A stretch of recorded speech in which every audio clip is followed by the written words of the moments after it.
So you mentioned pia when you say dancehall, dancehall mbaya. Hata some of your songs ziko in the form of dancehall. But True.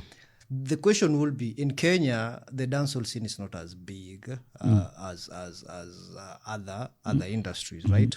Like the big fish wa dancehall sai ni watu kama Waire, Red Sun, with others. Wenye ukiambia tu mtu hapa nje mention a dancehall artist, it's very hard for them to mention them. But is a genre yenye umechagua kufanya. Are you not afraid that unaingia kwa genre yenye haiko so much famous in Kenya na your growth itakuwa so limited at some point? You see, let's start with the number one artist in Kenya. Right now, it's Ayani and Toxic Lyrical. Toxic Lyrical anadu dancehall. Ni vile ana bring vibe yake ya ghetto ndani, umeona? Me don't sing Jamaica. I sing Sheng, unaona? Ni venye for me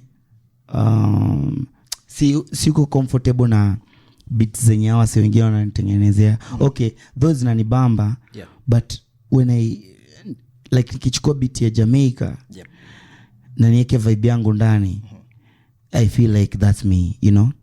But nikiingia kwa beat zingine, okay, ndabambika nayo, ndaisikiza today, tomorrow, but si pali niko comfortable. Mona ukiona kama sahi wase like sahi music yenye iko saizi, beats zina sampoliwa, beats za dancehall. So kumaanisha dancehall music ndio ime raise first of all Kenyan music yenye na trend saizi. Ukiangalia ngoma kama Backbencher, hiyo ni beat ya dancehall rhythm flani ya majuu. Ukiangalia Chinje ni beat ya dancehall. Ukiangalia Donjo Maber, sampling ya beat ya dancehall.